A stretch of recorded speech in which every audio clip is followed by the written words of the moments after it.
Palme d'Or revient au metteur en scène de Triangle. C'est non. Qui viennent me voir, c'est une merde, Noé. Je vous parle de solidarité avec les étudiants et vous me parlez travelling et gros plans. Je n'écrirai rien sur ce film, c'est une merde. Vive le cinéma!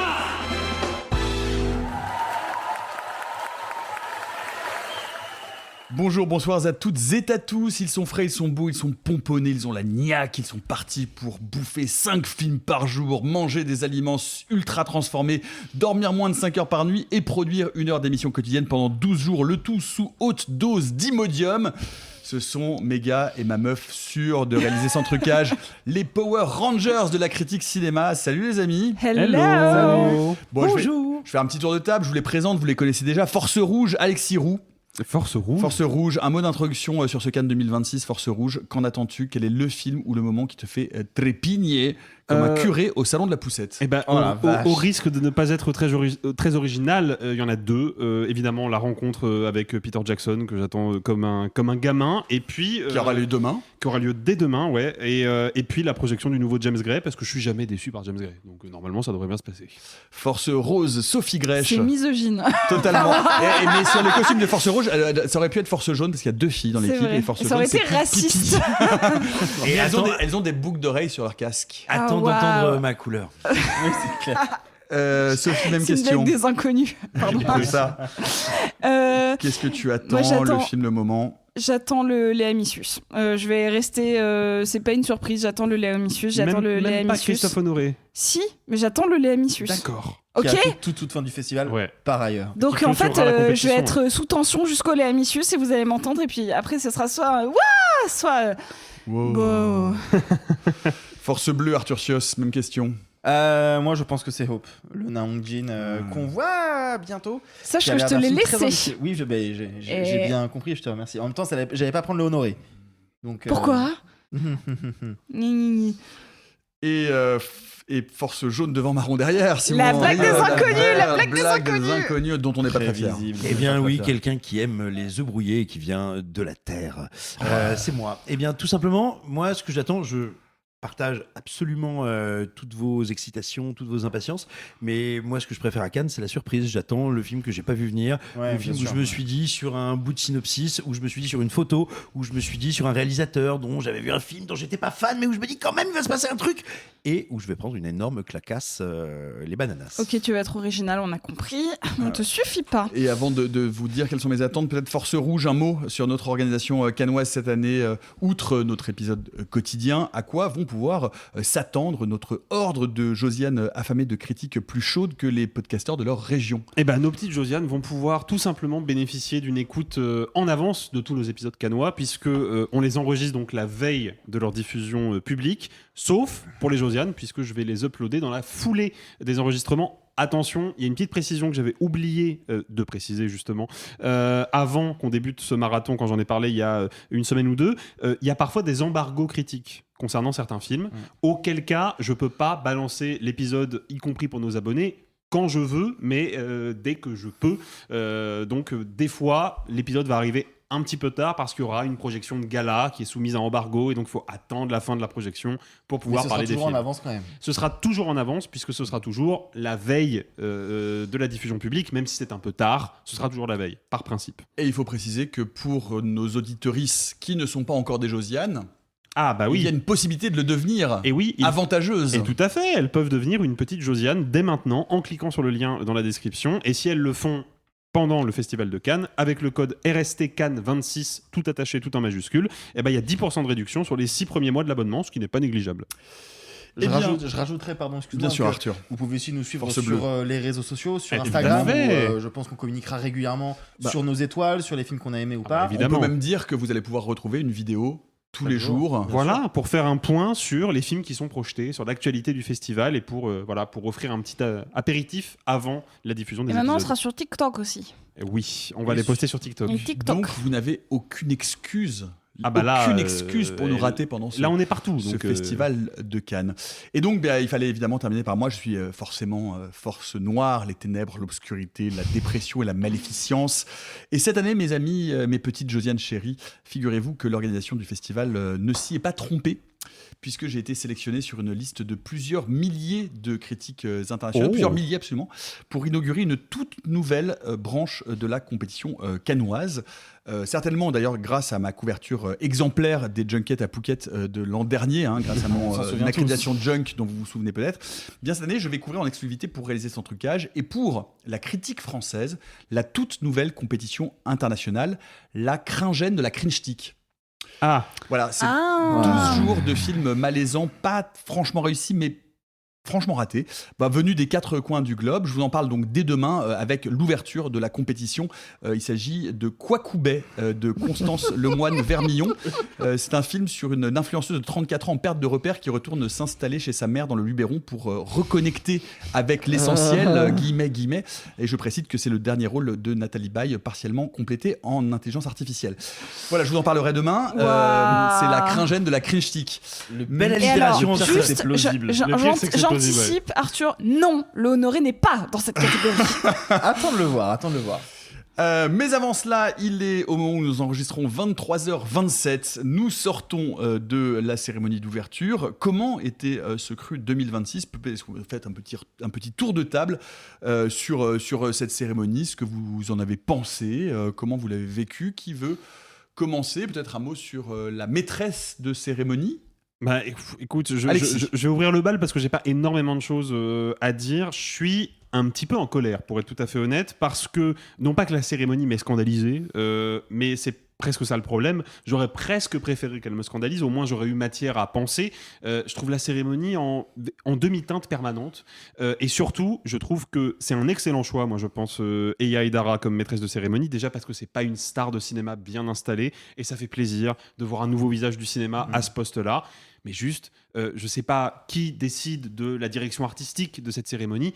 Il faut se sortir les doigts. La pauvre, elle est seule sur scène. Elle a pas de light, elle a pas de décor. Oui, il y a un moment une violoniste qui vient et tu sens bien que ça a été bricolé un peu à l'arrache. Même elle a du mal à se dépatouiller avec ce truc-là. Ce qui fait que moi, j'ai eu le sentiment de voir une maîtresse de cérémonie en perdition, qui n'arrivait pas à tenir le cap, qui n'arrivait pas à se dépatouiller avec sa mission parce que personne l'a aidé. Et il y a un moment... C'est quand même une cérémonie qui arrive après la cérémonie des Césars avec Benjamin Laverne qui lui avait tout pété en termes de direction artistique.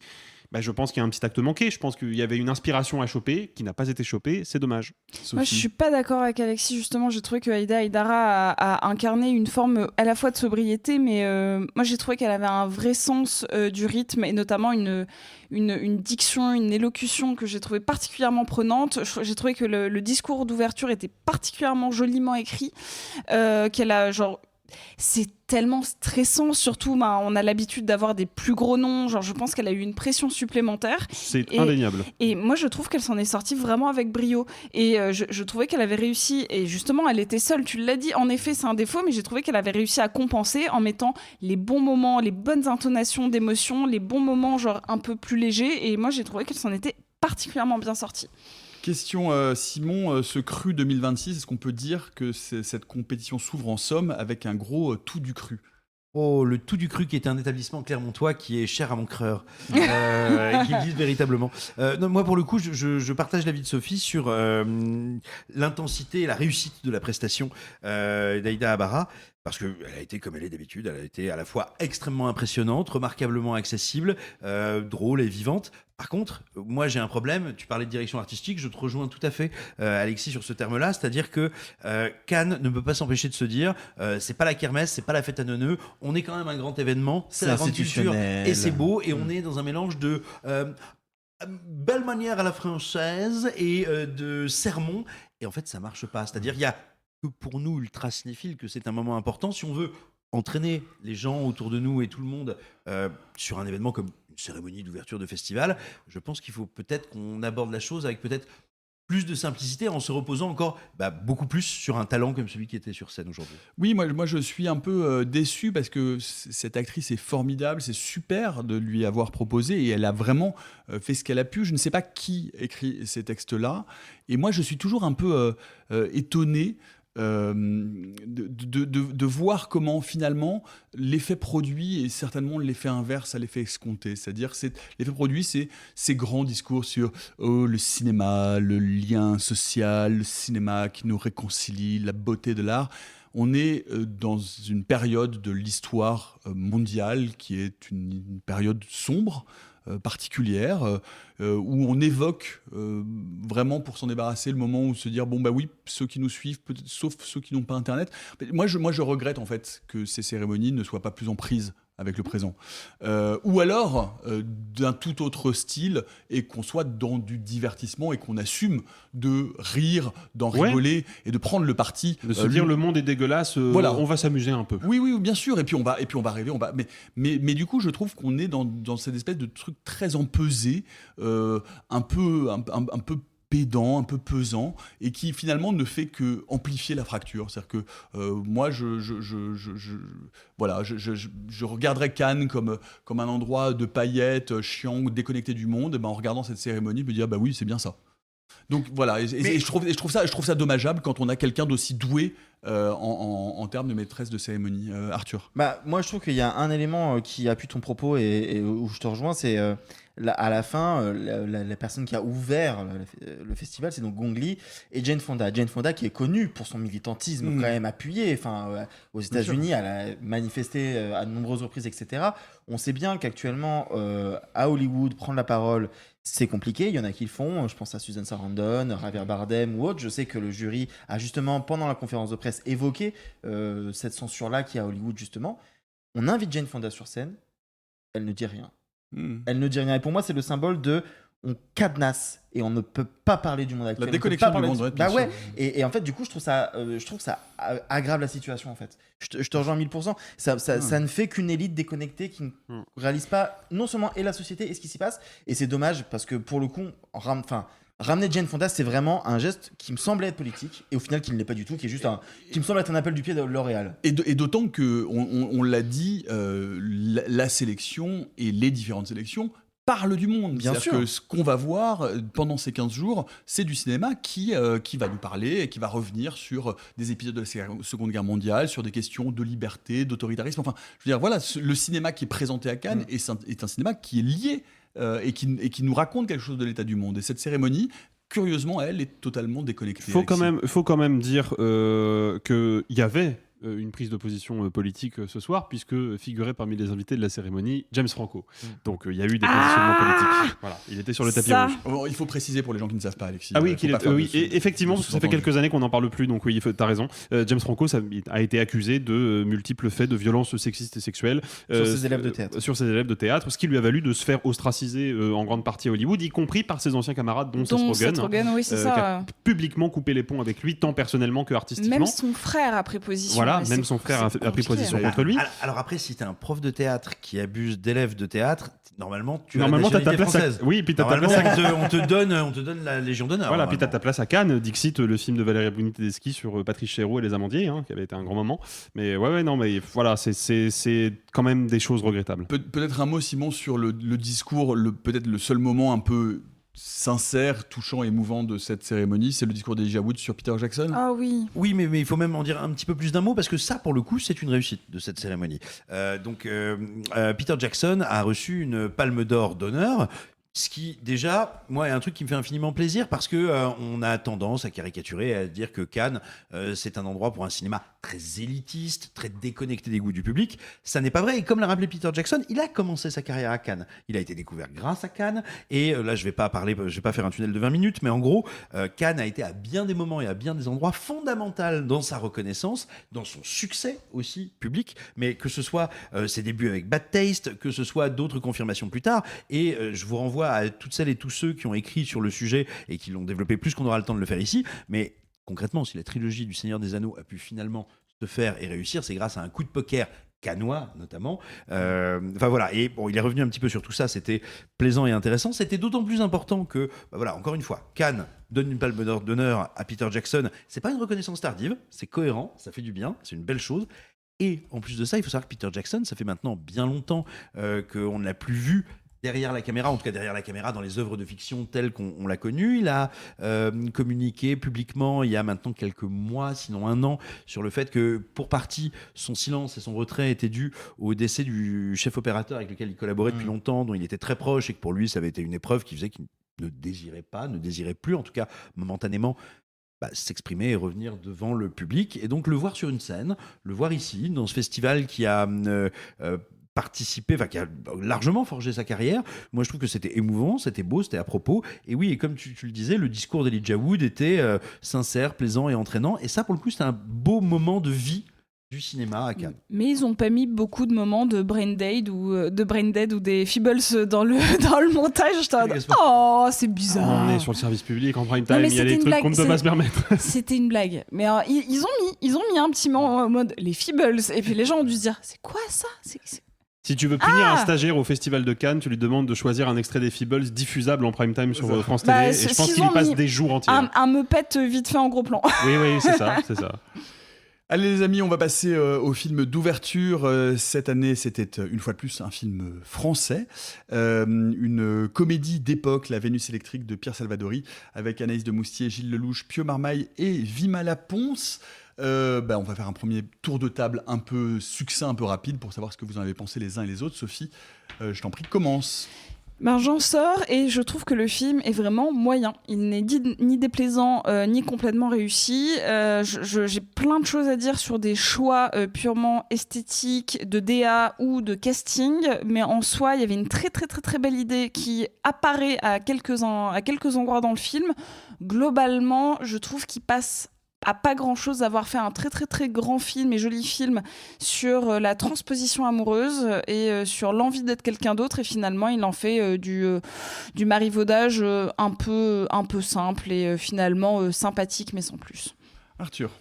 Je suis pas entièrement d'accord avec toi, Sophie. Moi, le film m'a vraiment beaucoup plu. Enfin, beaucoup plu. Le début est un peu poussif. La fin, on la devine, elle est un peu étirée, elle est un peu trop longue. Mais au milieu de ce film-là, qui dure quand même 2 heures, ce qui est un peu trop, il y a plus d'1 heure que je trouve vraiment très belle, notamment avec cette histoire, alors on va détailler un peu le synopsis plus tard, mais de double triangle amoureux, on pourrait dire, ou de quatuor. Je trouve qu'il fonctionne très bien, qui est une très belle idée, que je trouve vraiment très touchant. Et puis moi je trouve que Vimala Ponce et Pio Marmaille sont vraiment super dans le film, un peu trop, ils écrasent le reste, mais non, moi j'ai passé un vrai bon moment. Il a ses défauts, il a ses failles, et je pense que quand vous allez établir justement vos critiques, je vais sûrement vous rejoindre, mais moi j'ai passé un vrai bon moment. Alexis. Ouais, moi c'est une franche déception. J'attendais vraiment beaucoup le film en plus parce que Pierre Salvadori, c'est un auteur qui m'intéresse dans le paysage de la comédie française, qui a une vraie singularité.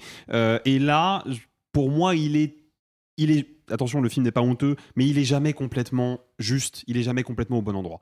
Déjà, je trouve qu'il y a un énorme problème de casting. Autant Gilles Lelouch me semble être toujours dans le bon tempo, et lui, pour le coup, je pense qu'il a compris son perso, compris le projet, et je vois qu'il joue avec malice, avec plaisir, il a un côté un peu enfantin qui est hyper communicatif. Autant je trouve que Pio Marmaille a vraiment la main lourde sur le côté artiste maudit, et moi j'ai un souci, j'en finirai là, avec les 2 actrices, non pas qu'elles soient mauvaises, nullement, mais je pense qu'elles auraient dû être castées chacune pour le rôle de l'autre, et ça c'est quand même un gros problème. Simon. Ouais, j'aime Pierre Salvadori. Pierre Salvadori, c'est quelqu'un qui a un univers parmi les plus imprévisibles et les plus riches du cinéma français, parce qu'il va à la fois chercher des genres, des univers extrêmement différents, mais il va aussi se balader dans des territoires qui peuvent aller de la comédie hollywoodienne de l'âge d'or à un certain cinéma français de la débrouille. Donc je suis toujours extrêmement curieux de voir ce qu'il va proposer. Là, il fait, et je suis heureux que le film soit en ouverture du Festival de Cannes, il fait une proposition extrêmement ambitieuse où il va chercher, on y reviendra après dans nos petits tours de table ultérieurs, des univers, des mondes, notamment des mondes de cinéma, qui moi m'excitent énormément. Par contre, mon gros problème, je te rejoins Alexis sur les questions de casting, et surtout, j'ai l'impression que sa mise en scène ne saisit, ne prend jamais à bras le corps les univers qu'il me propose. Écoutez, moi j'en sors comme Simon et Sophie, et moi j'ai passé un moment délicieux, mais vraiment j'ai passé un moment extrêmement agréable. Le film n'est pas dénué de quelques défauts, de quelques maladresses, mais j'aime beaucoup cet univers qui me fait penser à Maurice Renard, au merveilleux scientifique, au spirit.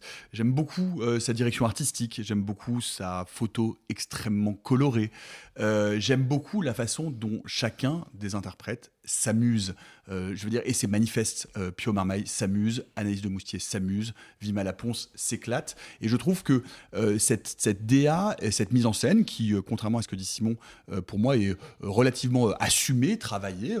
Il y a des moments où on cherche la métonymie, il y a des moments où on cherche le hors-champ, le hors-cadre, et me fait presque penser à une sorte de petit plaisir de bande dessinée rétro, un peu fantastique, un peu coquine.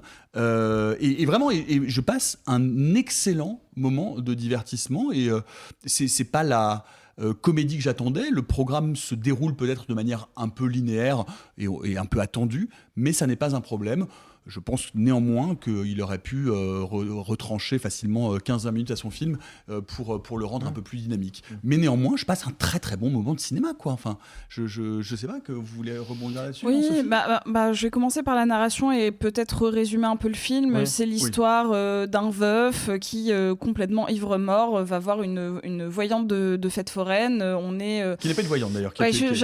En fait, le film est vraiment beaucoup autour du quiproquo, et justement, en fait, elle n'est pas voyante. Elle a un numéro de cirque autour du désir, et genre elle est électrifiée pour donner de l'électricité en embrassant des hommes dans une fête foraine, et en fait elle est là pour voler des petits trucs à la voyante, et puis finalement il lui tend des billets, et puis comme elle est appâtée par le gain, et puis en fait il y a tout un jeu qui va se mettre où il y a donc l'ami du peintre qui est aussi le vendeur de ses toiles, qui lui dit mais en fait vas-y, redonne-lui l'envie de vivre, parce que depuis que sa femme est morte il peint plus, et donc en fait là ton petit numéro de passe-passe ça l'a aidé, donc en fait je voudrais que tu l'aides plus, parce que comme ça moi je peux vendre des toiles. Et puis en fait, pour comprendre plus, elle va commencer à voler les carnets, les journaux intimes de la femme décédée, incarnée par Vima Laponce, et tout ça pour réussir à créer de nouveau du désir, de l'envie de peindre. Enfin bref. Et on rentre dans une sorte de marivaudage, effectivement, et de quatuor amicalo-amoureux impossible, et qui ne cesse de rebondir par ailleurs. C'est ça, complètement. Et en fait, moi, il y a un moment où je me suis dit, ok, là, le film touche à un truc qui vraiment me plaît énormément.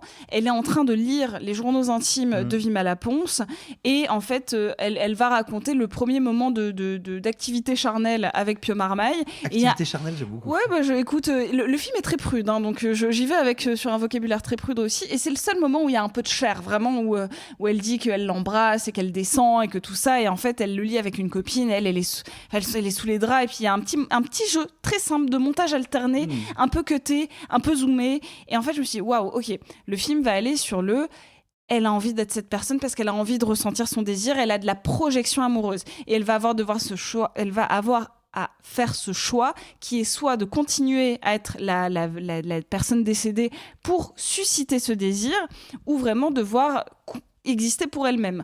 Et en fait, où est-ce qu'elle va aussi tomber amoureuse du personnage de Vima Laponce? Mais c'est exactement ce que raconte le film. Et ben je trouve pas. Je trouve que le film se prend les pieds dans le tapis très vite en nous donnant une porte de sortie qui est il faut qu'elle soit elle-même. En fait, il ne nous laisse pas planer ce doute. C'est soit elle continue à être dans l'exercice de style et dans le je vais être une voyante pour continuer à le voir, mais en fait, elle n'utilise jamais l'ambiguïté. Et pour moi, c'est ça, c'est que le film manque de travail d'ambiguïté morale de ses personnages. Voilà. Si je peux rebondir là-dessus avant de te donner la parole pour alterner un peu les points de vue. Non, moi je trouve au contraire que le film ne cesse de rebondir en permanence sur la transformation du sentiment amoureux, ce qu'on retrouve d'ailleurs, et ce que Salvadori fait régulièrement dans ses films précédents. Moi j'aime beaucoup par exemple que la première partie de l'intrigue, le personnage de la femme décédée et de Pio Marmaille, Vima Laponce, ne soit pas dans un rapport amoureux. Ça commence comme un rapport amical, ça commence comme un rapport de fascination artistique. Et puis petit à petit, les règles vont changer, et ces règles vont entraîner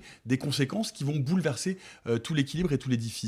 Et moi, je trouve vraiment au contraire qu'il colle à ces quatre personnages et à cette espèce de partie de ping-pong affectif, amoureux, de jeu de mensonges, parce que c'est effectivement du vrai marivaudage, parce qu'effectivement, comme l'esthétique du film le montre, cette esthétique de foire, de merveilleux scientifique, on n'est pas tout à fait dans la réalité, on est dans une France fantasmée, on est dans quelque chose qui relève de la peinture, de la bande dessinée, et presque de l'imaginaire ou du fantastique. Et je trouve qu'il tient absolument ça, et moi je suis très marqué et très agréablement surpris, précisément par cette direction artistique et par ces couleurs hyper fortes, hyper vibrantes, qui nous plongent complètement dans cet univers un peu à la Del Toro dans Nightmare Alley, avec une toute autre intention. Mais vous voyez, je suis très séduit, vraiment. On est dans un univers qui pourrait être ne pas être très loin du cinéma de feuillade. Oui, tout à fait. On pourrait être dans un univers qui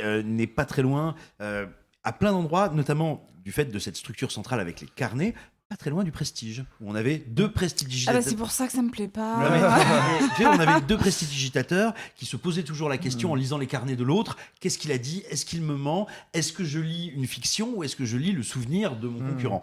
Et le film appelle ça. Sauf que là où moi j'ai un gros problème, et attention, je te rejoins Nicolas, j'aime cette promesse, j'aime ces univers, et tu l'as dit, tu parlais des couleurs, je les aime aussi beaucoup. Mon énorme souci, c'est que très régulièrement, toutes les 10 minutes, j'ai une scène extrêmement bien chorégraphiée, pensée, montée, mis en scène. Tout d'un coup, j'ai un jeu de théâtre d'ombre sur un drap qui a un rôle très symbolique dans le film. Tout d'un coup, j'ai effectivement le montage dont tu parlais sur ce moment érotique où moi j'étais ouh, moi aussi j'ai chaud. J'ai tout d'un coup la manière dont on montre ou on ne montre pas l'étoile de ce jeune peintre. Régulièrement, j'ai de vraies idées visuelles. Sauf qu'entre ça, j'ai des personnages qui m'expliquent tous les enjeux qu'on a pourtant déjà eu en voix off dans les textes. Et en plus de ça, j'ai d'interminables séquences où, en plus de causer, ces gens-là sont filmés en petite caméra flottante à l'épaule, en semi-gros plan ou en plan moyen. Et là, le problème, c'est qu'on est bien dans le Prestige, mais on est dans le Prestige édition pâté croûte, quoi. Alexis? Bah, en fait, sans aller peut-être aussi loin que Simon, mais moi, là où je sors du film terriblement frustré, c'est justement sur la question de l'émotion. Parce que, mine de rien, le film, et c'était d'ailleurs le cas dans Liberté, son film précédent, qui je trouve tenait, pour le coup, cet équilibre et ce grand écart merveilleusement bien. On est à la fois dans une comédie forte, avec des vraies situations comiques, des malentendus, des quiproquos, et on va essayer de les tirer un maximum. Et en même temps, il y a des moments de vraie noirceur, de vraie mélancolie. Oui. Le problème, c'est que moi, c'est là-dessus que ça pêche. C'est-à-dire mélo, hein. Oui, mais en fait, le souci, c'est que je me trouve toujours à distance des personnages. Je vois bien que le personnage de Pio Marmaille est en deuil, mais j'ai jamais l'impression de partager son deuil. Je vois bien que le personnage d'Anaïs de Moustier est désespéré, qu'elle a envie de se tirer de ce cloaque forain dans lequel elle vit. Mais j'ai jamais vraiment l'impression de l'accompagner dans ce voyage. Je vois bien que le personnage de Gilles Lelouch, derrière son côté un peu affable, un peu cupide aussi, je vois bien qu'il cache quelque chose, qu'il cache une blessure. Mais je me désintéresse tellement de cette blessure au fil du film que, et je n'en dévoilerai évidemment rien, quand on me révèle quelle est cette blessure, je m'en fous. Le reveal fait totalement pchit, je m'en fiche complètement. Tu l'as dit, il aime trop ses personnages. Non, mais si je peux me permettre, Alexis, moi j'ai l'impression que tu prends, t'as appréhendé, t'as vécu ce film comme un film à ambition réaliste. Or, on est vraiment pour moi dans de la bande dessinée. Je veux dire, on est dans des personnages qui sont surcaractérisés. Mais non, mais parce qu'on n'est pas dans le fantastique, on est dans un truc forain, il n'y a pas de fantastique. On va flirter avec un peu, oui, mais flirter, on est dans le fantastique littéraire. Oui, mais on est dans une sorte de. Mais en fait, non, parce qu'on est au cinéma, donc ça se matérialise pas pareil. On est dans une reconstitution historique à gros budget qui essaye très très fort de ressembler au Paris du début des années 20, du Paris des années folles. Qui est hyper clinquant, qui est vraiment. Mais bien sûr, parce que c'est du Paris très clinquant, le Paris des années folles, c'est du Paris bourgeois, c'est du Paris où il y a de l'oseille, on est exactement dans ce milieu-là. Je crois à tous les décors.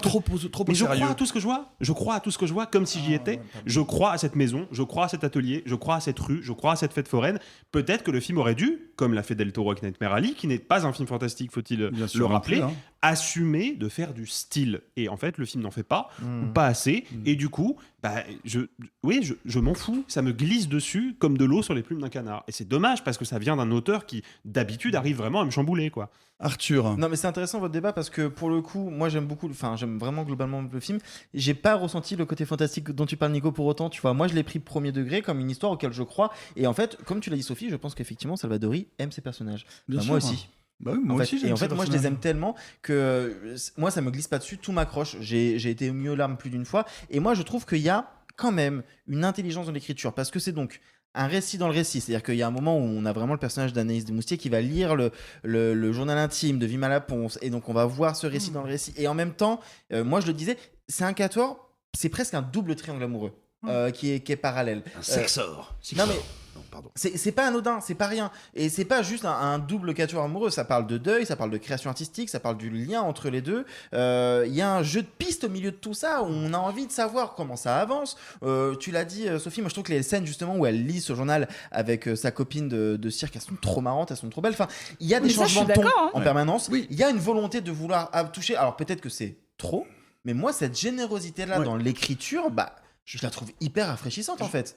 Je suis très d'accord avec Arthur et j'irai un cran plus loin, c'est que je trouve que la façon dont il entremêle ces récits, le récit dans le récit, est très maligne. C'est-à-dire que la façon dont il fait rebondir en permanence une histoire sur l'autre, l'implication du personnage d'Anaïs de Moustier dans le personnage d'Irène et les déceptions et la découverte de l'intrigue, je trouve ça, vraiment j'ai l'impression de lire un roman de Gaston Leroux presque. Enfin, et je trouve ça très agréable et je trouve que ça rebondit en permanence, qu'il arrive malgré des petites longueurs. Je pense qu'effectivement, encore une fois, le film aurait gagné à perdre peut-être 10-15 minutes et il arrive à alterner de l'émotion, du rire, de l'absurde. Les scènes au lac, elles sont vraiment belles. Oui. Et puis moi, je trouve que la photo est vraiment tenue et assez.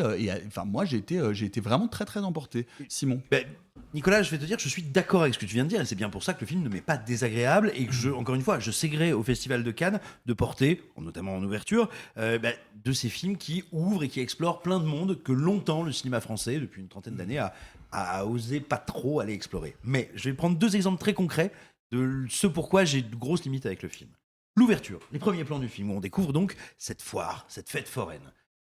On a d'un côté des plans, encore une fois, très flottants, très caméra portée, très caméra vérité pour le dire grossièrement. Si, bien sûr que si, c'est débulé, il n'y a pas de composition, il n'y a pas de truc, on est entre guillemets dans un truc pris sur le vif, mais ce qui n'est pas une critique de ma part, c'est comme ça que c'est fait. Et puis on alterne avec des plans ultra composés du plongeur qui monte tout en haut, et on n'a pas la fin de son action, elle arrive à la fin d'un autre plan.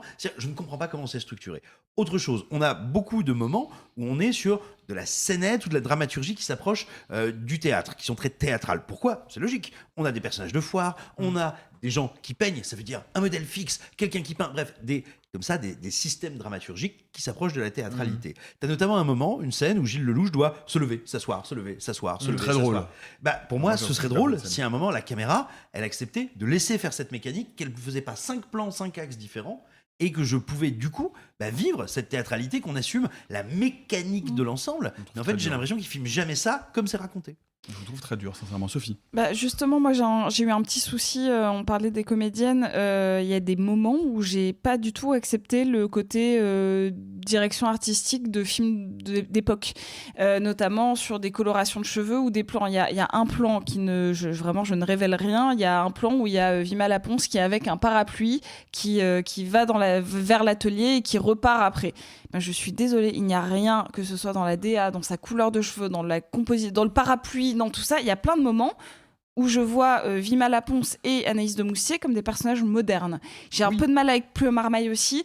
Et par contre, Gilles Lelouch, c'est le seul que je vois être parfaitement quelqu'un des années 20, mais à 100% dans la démarche, dans tout ça, alors qu'elles, de temps en temps, elles sont un petit peu dépassées par une certaine manière de parler, et notamment de se tenir ou d'interagir, et ça, de temps en temps, ça m'a un peu sorti du film. Et je vais te dire la même chose, parce que je l'ai ressenti exactement, et je pense que c'est dans l'écriture, et notamment dans l'écriture des dialogues, où certains dialogues sonnent étonnamment modernes, et très contemporains. Non, mais là, la scène que je dis est muette. Oui, bien sûr. De temps en temps, il y a des plans je pense que ça les conditionne, les acteurs et les actrices. Tu vois. Mais c'est marrant parce que moi, c'est effectivement une réflexion que je me suis faite, mais ça ne m'a pas du tout dérangé parce que, encore une fois, cette reconstitution-là, contrairement à ce que dit Alexis, moi, je ne la trouve pas réaliste. Je ne pense pas que Pierre Salvadori cherche le vraisemblable ou la vraisemblance. Il est en train de nous présenter un univers fictionnel, un univers, encore une fois, qui pour moi est très cartoonesque et très BDesque, et donc dans lequel finalement, les entorses sont possibles et ne sont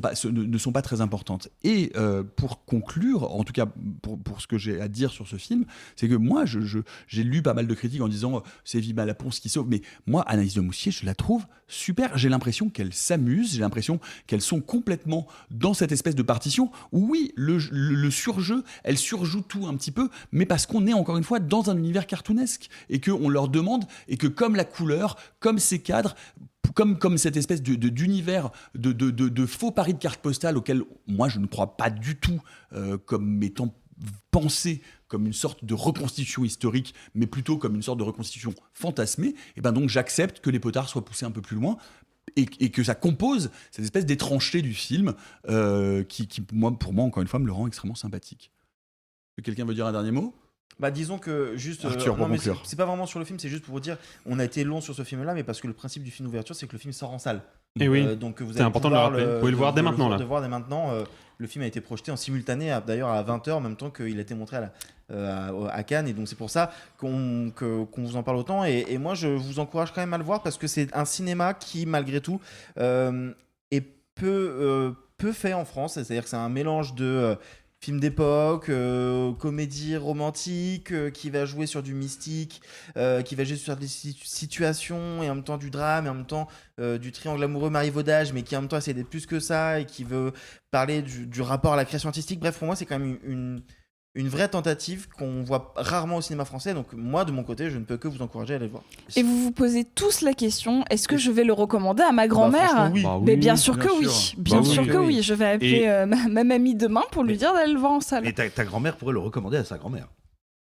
Et Elle est morte. On s'en doutait un petit peu. J'aimerais juste aussi ajouter un petit truc pour le coup positif sur le film. Moi, je suis toujours sidéré, enfin toujours non, mais je suis souvent sidéré par le budget des comédies françaises. Il y a des comédies qui ont des budgets mais délirants. Ouais, bien sûr. L'exemple le plus cité, mais c'est le plus parlant, c'est les films de Danny Boone qui dépassent très souvent les 30-35 millions d'euros. Quand tu vois le film sur un grand Tu les écran, vois pas, hein. il n'y a pas d'oseille. Bon, bah là, pour le coup, il y a un truc qu'on peut pas enlever à Pierre Salvadori, c'est que son film, il a coûté un peu de pognon, ça c'est sûr. Le pognon est à l'écran. Le pognon est à l'écran. Bien sûr. C'est vulgairement Les dit, mais décors, on a pour ton argent, les en fait. costumes, Et tout bêtement, c'est un film qui est bourré d'imagination. Ne serait-ce Ah que oui, pour oui, non, mais ça, ça, ça fait plaisir de le voir et de le voir Il y exister. a de l'artisanat, il y a des gens qui ont taffé sur le plateau, qui se sont donné un peu de mal, et ça, il faut le relever aussi. c'est ça. Eh bien, vous avez la chance de pouvoir aller voir La Vénus électrique de Pierre Salvadori avec Anaïs de Moustier, Pio Marmaille, Gilles Lelouch et Vima Laponce. Et vous pourrez nous dire, en sortant de la projection, si vous êtes plutôt vous faire passer pour une morte pour choper un artiste maudit, ou être prof de français pour choper le petit élève qui va peut-être devenir président de la République. Peut-être. Peut-être. Ah. C'est pas, hein. Who knows. Petite nouveauté cette année, nous allons essayer de prendre chaque jour, dans la limite des stocks disponibles, une question sur le Festival de Cannes que vous aurez envoyé au 3615 sans trucage Au singulier. Au singulier. Pas de at S, pas de S. gmail.com, et nous avons une question de Romain qui nous dit ce qui me frappe dans cette sélection, c'est le statut privilégié de certains habitués qui semblent automatiquement avoir leur place, quoi qu'ils sortent cette année-là, quand bien même ce serait pour présenter les prostituées de l'autoroute 13. Nous dit, Ouais, le nous 13. écrit Romain. Si mes comptes sont bons, plus de 50% de la sélection officielle 2026 est constituée de réals qui ont déjà été dans cette compétition par le passé. Et si on prend en compte les autres sélections cannoises, le chiffre doit monter à 75%. Alors que Thierry Frémaux nous répète chaque année que des centaines de films sont visionnés pour ne retenir que la crème de la crème, on a tous en tête des exemples de navets cannois qui ne semblent être là que par la réputation du ou des précédents films de leur auteur. Difficile à partir de là de croire en sa bonne foi et de ne pas suspecter du copinage, ce qui personnellement m'énerve, car cela cultive le sentiment d'entre-soi qui donne de l'eau au moulin de droitards crachant sur le cinéma sans jamais mettre un pied dans une salle. Quel est votre avis sur le Il sujet? est colère, Romain. Il est colère, Romain. Il est Alors, colère, Arthur, Romain. il Mais voit Romain, rouge. on t'embrasse, Romain, néanmoins. Bisous. Bisous. Un petit peu de yoga, peut-être. Je suis d'accord et pas d'accord. C'est-à-dire qu'en fait, il faut prendre la sélection cannoise pour ce qu'elle est, à savoir, Thierry Frémaux le dit, évidemment qu'il veut choper des stars, il veut choper des gens qui sont des habitués et qui doivent rester des habitués, pas pour pur copinage, mais parce que il veut pas qu'ils aillent ailleurs, parce que c'est des gens qui ont grandi grâce à Cannes, et Cannes a grandi grâce à eux. Je pense aussi que c'est une manière pour Frémaux, et alors c'est peut-être purement du marketing, mais moi j'y crois un petit peu, de montrer l'état du monde du cinéma à un instant T. Donc oui, on a un Almodovar qui fait un nouveau film.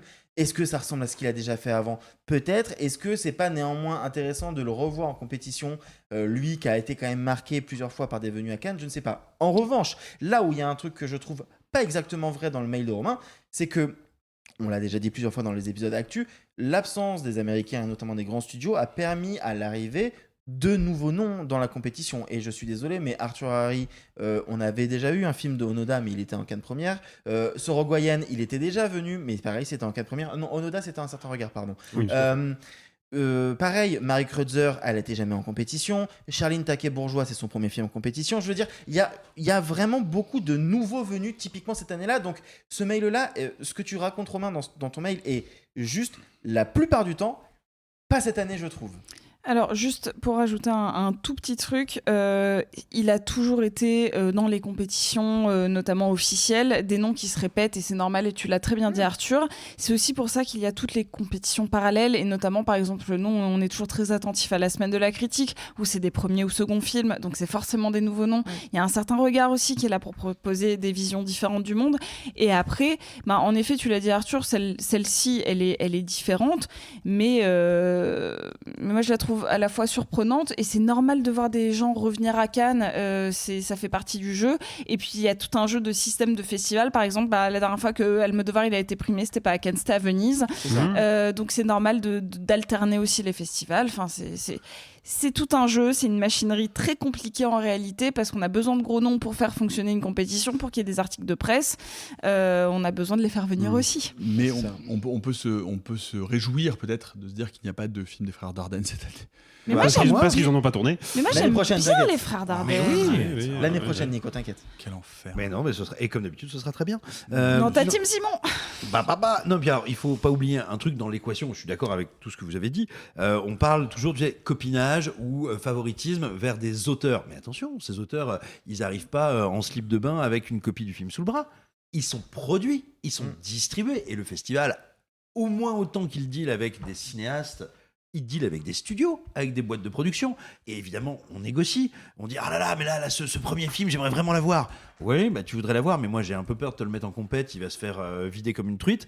Où est-ce que tu peux me le mettre? Peut-être en séance de minuit, peut-être en séance spéciale. Oui, tout à fait. Et par contre, tu le veux, ce premier film? Ah tu le veux, mais il va falloir que tu me prennes mon Cronenberg qui commence à tatailler de la yoyote. Ah ouais, je pourrais pas le mettre en compète. Ah non, mon Cronenberg, tu vas me le mettre en compète. Ou l'inverse, tu veux mon Cronenberg? Eh il faut que tu me prennes tel film et tel film. Je caricature très grossièrement, mais imaginez que ce serait uniquement une question de copinage et de vous avez la carte donc vous revenez, ce serait un peu plus compliqué. Bien sûr, il y a des cas qui nous font nous poser des questions. Sean Penn, mais bon, mais je pense que c'est une erreur de l'ériger en système. Ou Ruben Östlund. Bref, eh bien voilà, n'hésitez pas donc à nous envoyer au 3615 sans trucage. Au singulier. À gmail.com vos questions sur Cannes. On essaiera si vous nous envoyez. Et si on a le temps d'en prendre une par jour, je ne peux pas m'empêcher de conclure par un mail d'auditeur bien connu et cher à notre cœur, puisqu'il s'agit de notre cher JPP, Jean-Patrick Patoche. Mail qui me réjouit autant qu'il m'inquiète, puisque l'objet est question jour 1. Ah merde. Oh non. Ouais. Oh non. Cher réalisé sans trucage, sans espace, à vous écouter parler en boucle du festival de Cannes. Alors il l'écrit K-H-A-N. J'ai décidé de me renseigner sur le sujet. Quand j'ai appris que c'était un festival de cinéma Bollywood co-créé par Shahrukh Khan et Cédric Khan, je ne savais pas qu'ils étaient frères. Je me suis dit que ça avait l'air sympa et j'ai essayé de m'y rendre. Ce sera peut-être l'occasion de vous rencontrer. Mais qu'est-ce que c'est difficile pour avoir des accréditations? J'ai quand même réussi à m'y faire inviter en négociant avec Dominique Strauss-Kahn d'être son +1. On est donc parti hier direction Mumbai. On covoiture parce que je n'ai pas les moyens de prendre l'avion. Dominique, lui, il est juste radin. Depuis le début du trajet, il a l'air de prendre très au sérieux cette histoire de +1. Il n'arrête pas de me caresser les fesses et de m'offrir des fleurs. Je ne suis pas sûr qu'on arrive à l'heure au festival. Il me demande toujours de nous arrêter pour pêcher des lottes. Mais dès qu'il sort de sa canne à pêche, ça sent surtout le poisson pourri. Ma question est donc la suivante. Au kilomètre 33, après être rentré au Turkménistan... Ouais, lécher des potes. Oui, c'est bien ce qui me semblait. Au kilomètre 33, après être rentré au Turkménistan, il faut tourner à droite ou à gauche. J'ai hâte de vous y retrouver amicalement. Jean-Patrick Patoche Doubidou. Très bien. Alors, il écrit avec un T, il faudra résoudre ce problème, savoir s'il y a 2 souches de Doubidou avec et sans T. Oui. JPP, toujours tourner à gauche. Toujours à De toute gauche. façon, jamais à droite. Et courage. Ouais, le voyage va Cela être étant dit, un j'ai peu long. presque Salut, envie d'y aller. Non. Non. Allez les amis, c'est tout pour aujourd'hui. On a une courte nuit devant nous avant de repartir. On se retrouve tous les matins dans la durée du festival pour nos petites Josiane chéries, juste après l'enregistrement, en général en début d'après-midi. Le lendemain matin, donc pour les autres, profitez-en si vous le pouvez pour vous payer un abonnement avec la promo. On rappelle le code promo pour 6 mois RST Cannes 26, tout attaché, tout en majuscule. Pour 6 mois de promo à 10% de réduction. N'hésitez pas à vous abonner, à nous partager, à nous écrire, puisque nous essaierons donc dans la mesure du possible, de prendre chaque jour une question cannoise envoyée au 3615 sans trucage au singulier @gmail.com. Bye les amis et gloire à la Cringène. Gloire à la Cringène et vive les Nico. Oh, c'est pas humain, les salauds, ils m'ont épuisé. Au 4e stop, il sera exactement 0h13. Oh la vache! Moi je vais être en retard au lycée! Oh, bah dis donc, t'es bien pressé, toi, histoire. Ceux qui sont encore vivants, profitez-en pour le rester, allez-vous-en! Arrivederci! E buon viaggio! Messieurs, il n'est de bonne société qui ne se quitte.